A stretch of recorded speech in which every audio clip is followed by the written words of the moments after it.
તો એક મહત્વપૂર્ણ સમાચાર વિશે વાત કરીએ। આર્મ્સ એક્ટ કેસમાં સલમાન ખાનને મોટી રાહત મળી છે।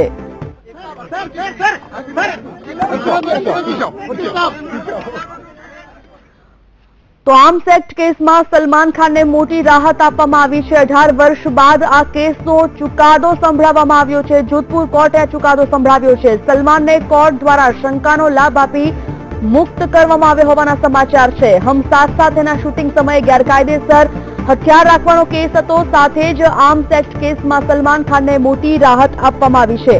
રાજસ્થાનમાં ફિલ્મ હમ સાથ સાથેની શૂટિંગ વખતે ફિલ્મ અભિનેતા સલમાન ખાન, ફિલ્મ અભિનેત્રી સોનાલી બિંદ્રે, તબુ, નીલમ અને કેટલાય કલાકારો પર દુર્લભ ચિકારા કેસમાં આરોપ લાગ્યો હતો। Properly before the court. Who should be held responsible for this? Why is justice being defeated just because the police and prosecution have not put up a watertight case?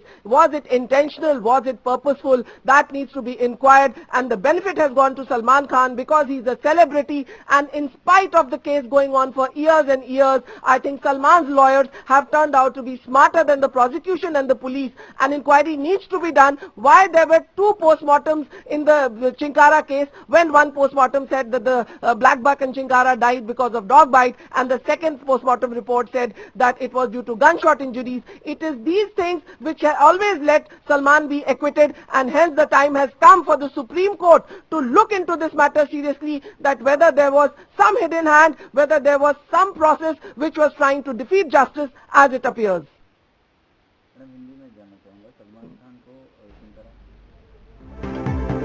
તો 18 વર્ષ બાદ આ કેસનો ચુકાદો સંભળાવ્યો છે જોધપુર કોર્ટે, અને આમાં સલમાન ખાનને મોટી રાહત મળી છે। આ સલમાન ખાનને કોર્ટ દ્વારા રાહત મળતા સલમાન ખાનના પ્રશંસકોમાં ખુશીની લાગણી છવાઈ છે। बार बार जस्टिस को हार दे रहे थे, बार बार न्याय का मजाक उड़ रहा था, उसी तरह से उनको दोबारा वो बरी हो जाएंगे, और आज वैसा ही फैसला आया, उनको बरी कर दिया गया सिर्फ उसी कारण से कि एविडेंस वीक था।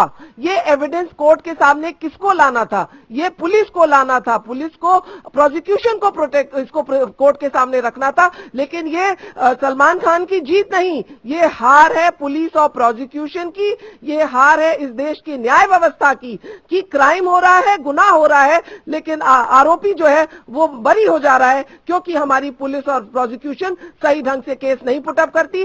इसमें दो पोस्टमार्टम लाए गए। पहले पोस्टमार्टम में कहा गया कि चिंकारा और ब्लैक बक मरे कुत्ते के काटने से, दूसरी पोस्टमार्टम रिपोर्ट कहती है कि उनको गोलियों से वो मर गए।